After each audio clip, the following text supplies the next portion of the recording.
যুগ্ম সচিব, গোপালগঞ্জ জেলার সুযোগ্য জেলা প্রশাসক জনাব মোহাম্মদ কামরুজ্জামান উপস্থিত হয়েছেন, আমাদেরকে ধন্য করেছেন। আজকের এই খেলা দেখে আমরা সবাই আনন্দিত হয়েছি এবং আমাদের সাথে যিনি খেলা উপভোগ করেছেন আমাদের সুযোগ্য জেলা প্রশাসক মহোদয়ের গর্ভধারিণী মা, তাকে আমরা আন্তরিকভাবে ধন্যবাদ জানাচ্ছি। আজকে তিনি আমাদের এই খেলাকে মহিমান্বিত করেছেন। উপস্থিত আছেন আমাদের অতিরিক্ত জেলা প্রশাসক শিক্ষা ও আইসিটি জনাব রুলি বিশ্বাস, উপস্থিত আছেন আমাদের জেলা প্রশাসক মহোদয়ের বোন, এবং আমাদের এখানে উপস্থিত আছেন সহকারী কমিশনার, জেলা ক্রীড়া অফিসার, সহকারী জেলা শিক্ষা অফিসার এবং বিভিন্ন শিক্ষা প্রতিষ্ঠানের প্রধান শিক্ষকবৃন্দ, সহকারী শিক্ষকবৃন্দ, ক্রীড়া শিক্ষকবৃন্দ এবং প্রিয় শিক্ষার্থীবৃন্দ, সবাইকে শুভেচ্ছা।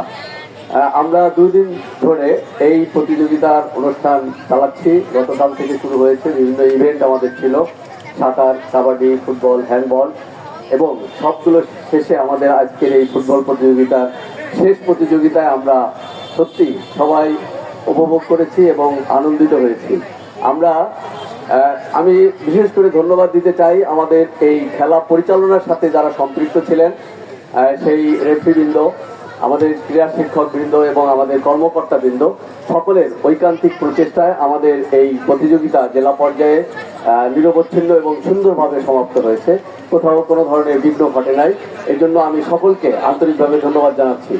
আমাদের এই প্রতিযোগিতা আমাদের শিক্ষার্থীদের মধ্যে তাদের মানসিক এবং দৈহিক বিকাশের একটা সুযোগ তৈরি করে এবং এর মধ্য দিয়ে তাদের মধ্যে মানবিক গুণাবলীও বিকশিত হয়। এই জন্য এই খেলাকে শিক্ষার কো-কারিকুলার অ্যাক্টিভিটি হিসাবে অন্তর্ভুক্ত করা হয়েছে এবং সরকারিভাবেই এই খেলার আয়োজন করা হয়। আমরা জানি যে আমাদের এই খেলা প্রতিষ্ঠান থেকে শুরু করে উপজেলা, জেলা, উপঅঞ্চল, অঞ্চল এবং জাতীয় পর্যায় পর্যন্ত হয়।